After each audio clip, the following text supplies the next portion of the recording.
Welcome back to the best training channel on YouTube. I've just started a new training block. The last 4 weeks, you guys have seen those videos, a lot of sprint work, a lot of ISOs, a lot of jump training. I'm basically keeping that format the same. We're just getting a little bit more intense on some things that we're gonna be doing this block. I'll get a video out later on about the new acceleration work that I'm doing, the new max velocity work that I'm doing, some of the new iso plyo complexes. Today's gonna be my only strength day in the weight room. So I wanted to get this video out since it's a new format of kind of what I'm doing. And the progression is basically just, we're trying to do a little bit more strength work, a little bit more intense on the plyos, but the format's staying the same, doing some of those things in complexes. So we'll go from a strength movement into a plyometric movement. And I've got some new variations on some things that I'm doing for that. So today we're gonna start off with a single leg variation of kind of like a depth jump, even though I don't really consider it a depth jump because it's not hitting like the specific properties of what a depth jump is. I am notoriously a very awful one-footed jumper. So in terms of 2-foot jump, I would estimate my vertical right around 40 to 41 inches, maybe 42 inches on a really good day right now. My single leg jump, I don't know if I could even dunk a basketball taking off of 1 foot. That's how bad my one-legged jumping is. I can jump far off of one leg, but I cannot jump high off of one leg. So something I'm gonna be doing, like a single leg variation of a depth jump, probably gonna do 6 to 8 reps on each leg. So all I'm really trying to focus on is I wanna fall off of the box, initiate that contact with the heel, and then roll through and explode through the toe as quickly as possible. And the reason I want to initiate that contact through the heel is even though I don't plan on trying to dunk on one leg, but if you ever see people trying to take off for height when they're jumping off of one leg, or even take off for distance when they're jumping off of one leg, that contact is always initiated through the heel, and then they are able to kind of roll through the foot and explode quickly through that toe. So that's kind of what I'm focusing on here. I'm gonna try to initiate that contact through the heel and then change my momentum from going forward to up as quickly as possible. And like I said, we'll do about 6 to 8 reps on each of the legs here. So starting off week 1, I'll probably do this off a low box and maybe increase the height a little bit until I get to a point where I feel like if I go any higher, I'll probably lose the quality on the ground, and then probably just increase the volume. So maybe the first 2 weeks, we're gonna increase the height, and then the last week, we'll just do a little bit more volume on those jumps specifically. But what it should look like, or what I'm hoping it's gonna look like, is something like this. Felt decent. So I'll go one leg, go off of the right leg, and like I said, we'll do about 6 to 8 reps on each leg on that, and then we're gonna move on to our Olympic lift for the day.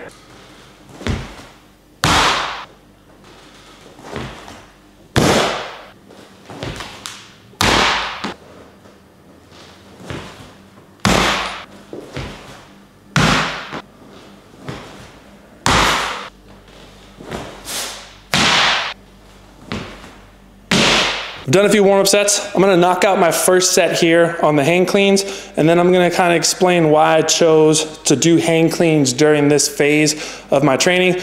But the last training block, I did sets of 5 for 3 weeks, and then my last week, which was a heavier week, I did some heavy sets of 3. This training block, I'm gonna be doing sets of 3 for 3 weeks, and then I'm probably gonna do a heavy set or multiple heavy sets of 2 at the end of this block. And then in the next phase, I'm gonna be probably doing sets of 2 as my working sets throughout the first 3 weeks of that block. And then as I get into my heavy week on the end week, I'll probably build up to a 1 rep max on a hang power clean.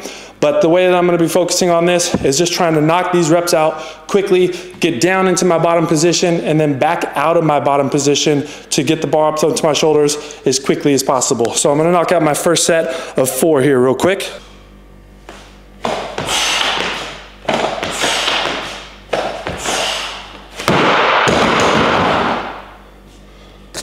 I think I said first set of 4, but I'm actually doing 3s.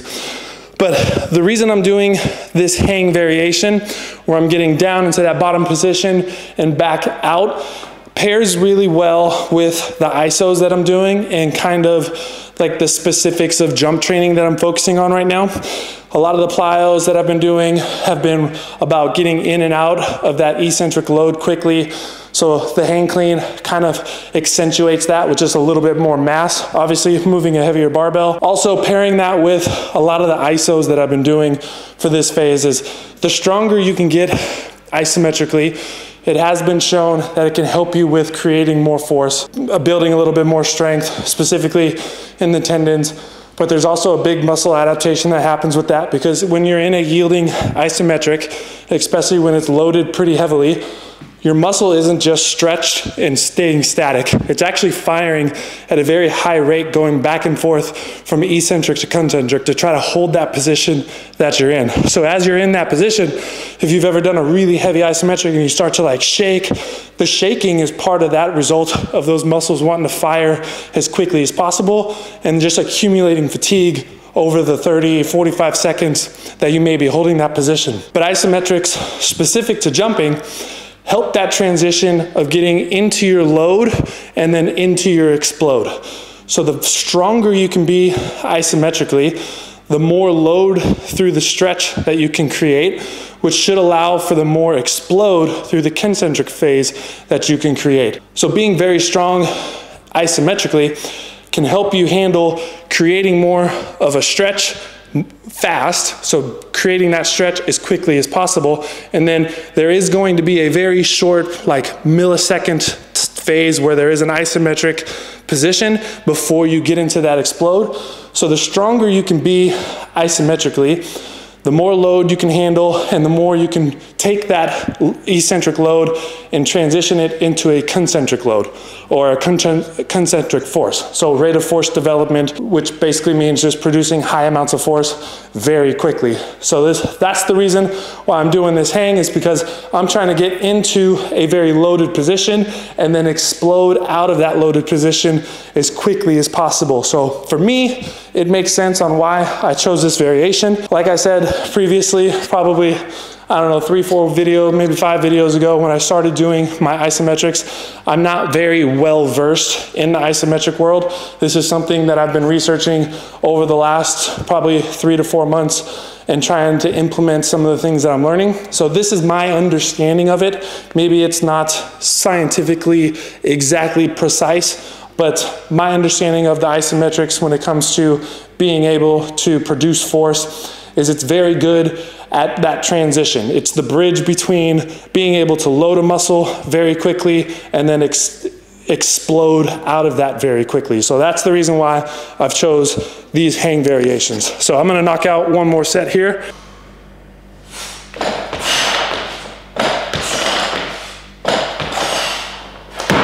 We got 125 on the bar. I'm gonna do 2 more sets. So I think I'm gonna throw on 5 kilos and we'll do 130 for the last 2 sets. I think that'll be a good weight to be at week 1. And then week 2, we'll bump up the weight to probably 140 to 150 and just try to get something a little bit heavier on the bar.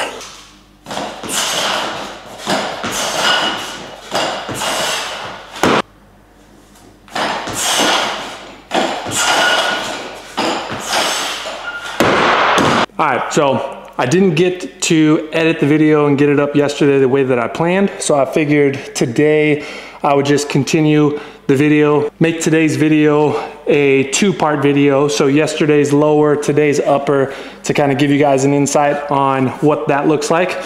But I finished yesterday's session doing some Hatfield squats and paired that with some depth jumps.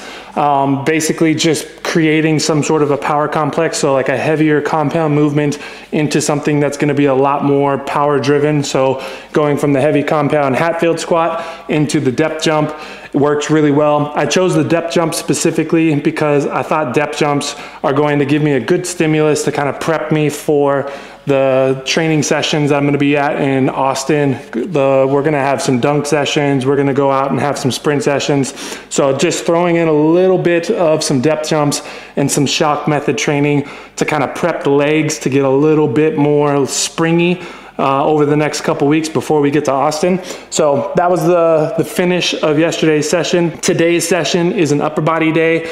I have 2 upper body days programmed right now throughout the week. My first day is a little bit heavier, lower on the repetitions. My second day is kind of like, I would really classify it as a like strength accessory type day. So a little bit higher repetitions on some things, not really focused on anything specific, just kind of hitting some different ranges of motion and some different movement planes than I did for the first day throughout the week. So we're gonna start off with an inverted row and a push-up variation. These I'm really using more as kind of a warm-up than really kind of part of the workout. So I'm gonna do 2 to maybe 3 sets, depending on how everything feels. The number of repetitions on this is kind of arbitrary because like I said, it's more of a warm-up than anything else. But we're gonna probably be somewhere around that 10 to 15 rep range.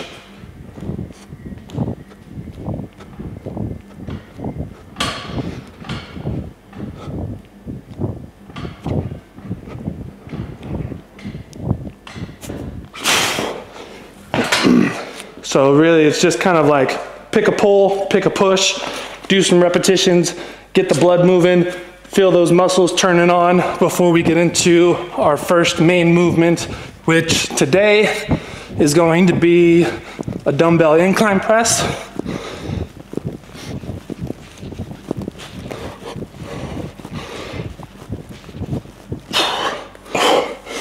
And like I said, today's focus is really kind of like more accessory driven than anything else. Even though I'm not really doing any kind of main compound focus with the upper body. So I'm not trying to do heavy bench presses. I'm not trying to do heavy overhead presses or anything like that. My bench press variation that I've been doing the last few weeks, which is dumbbell bench press, is the same thing that I'm doing this week, but I've just dropped the reps down a little bit and increased the load. So I was doing like heavy sets of 3 and I was doing it single arm. So I would do 1 arm, 3 reps, next arm, 3 reps, trying to be explosive and powerful in each of those reps. So focusing more on the speed of that dumbbell moving versus the overall load. And I think I was doing like 75 to 80 pounds. I was using the 32 kilos and then the 35 kilos for those. But today's incline press, we're gonna be probably doing that 10 rep range.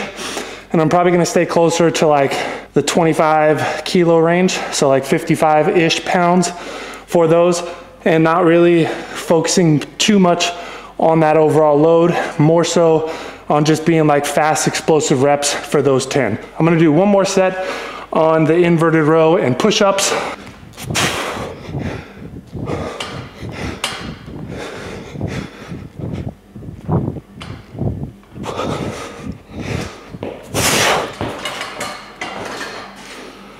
And then we'll go straight into the push-ups.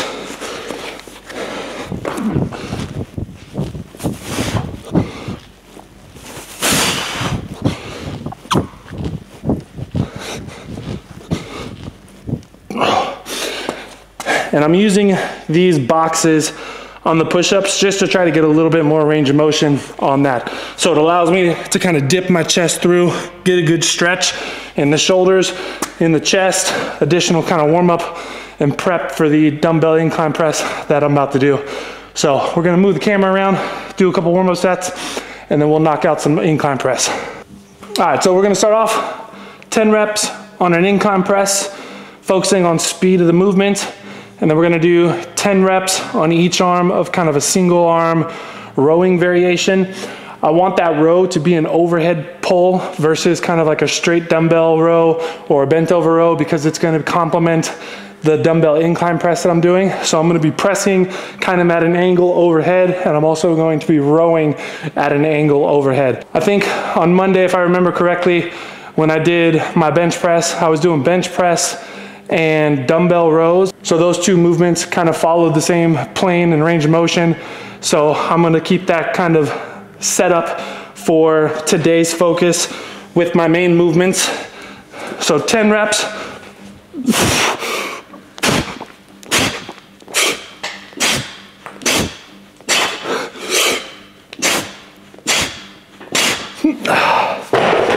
and then 10 reps on a single arm row. And what I'm gonna try to do is this movement for the row, I'm not really trying to go as fast as possible. But what I am trying to do is get really into an extended position. So there's going to be a little bit of lateral flexion throughout the spine.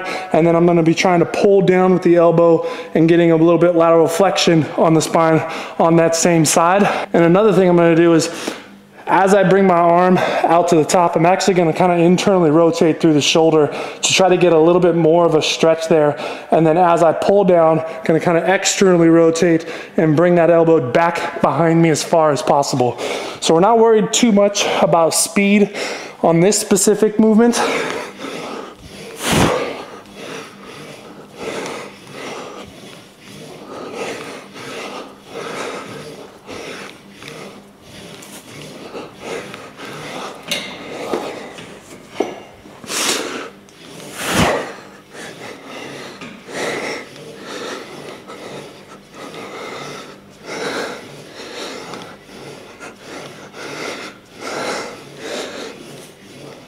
And then we'll do 3 sets of that to kind of work on that push-pull.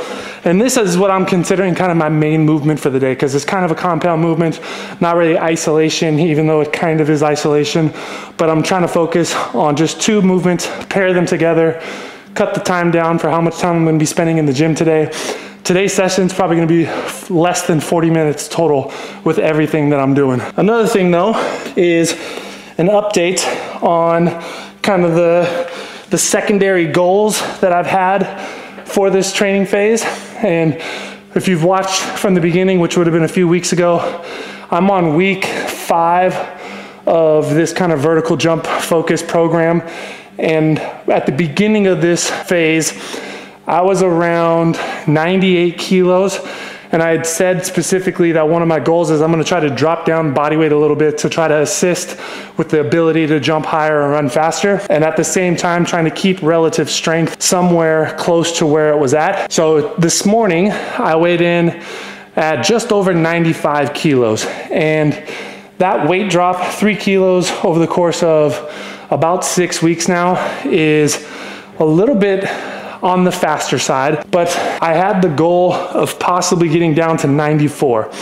And being at 95, I've been able to kind of maintain this 95 kilo range for about a week or so, and I don't feel like getting down to 94 is going to be beneficial for me. So I think I'm gonna stay at this 95 kilo range. I feel good, I still feel strong, I still feel powerful and explosive. I definitely feel a difference when I'm doing my sprint work and doing the speed stuff. I just feel lighter on my feet, and I feel like I'm a lot more springy in my max velocity, doing some hurdle jumps and everything. Everything feels really good. So I think 95 is gonna kind of be this range that I'm gonna stick at.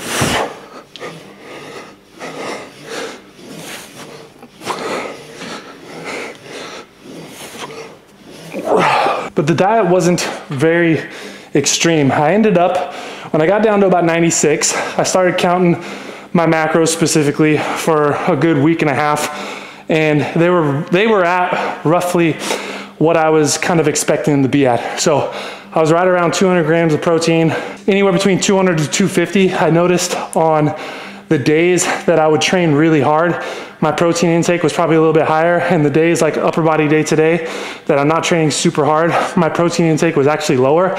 So it ranged between 200 to 250. My carbs were between 300 to 350, and those also kind of coincided with the protein intake. The days that I was higher on protein, I noticed that I was also higher on the carb side, and the days that I was lower on the protein, I noticed I was also lower on the carb side. But the fat part stayed right around 100 grams of fat every single day, regardless of what the protein and carb intake was and how hard I trained that day. Do the math on that, it's like give or take by 200 calories, right around that 3,000 calorie range. Sometimes it was 2,800, sometimes it was like 3,200. I got down to like that 96 range. I made sure to kind of stay closer to that 3,000 and not go above that 3,000. I was able to get down to 95, and I think that 3,000 range is going to be kind of my maintenance for being able to maintain this 95 kilo range. And like I said, everything feels good. Everything feels like I'm still strong, I'm still powerful. So that's the main focus when it comes to that. And I do believe if I were to get down to about 94 kilos, that I would lose a little bit of that feeling and kind of feel a little bit flat. Like the strength work's not really there in terms of quality. The power might be lacking a little bit. So 95 is gonna be my range on where I stay.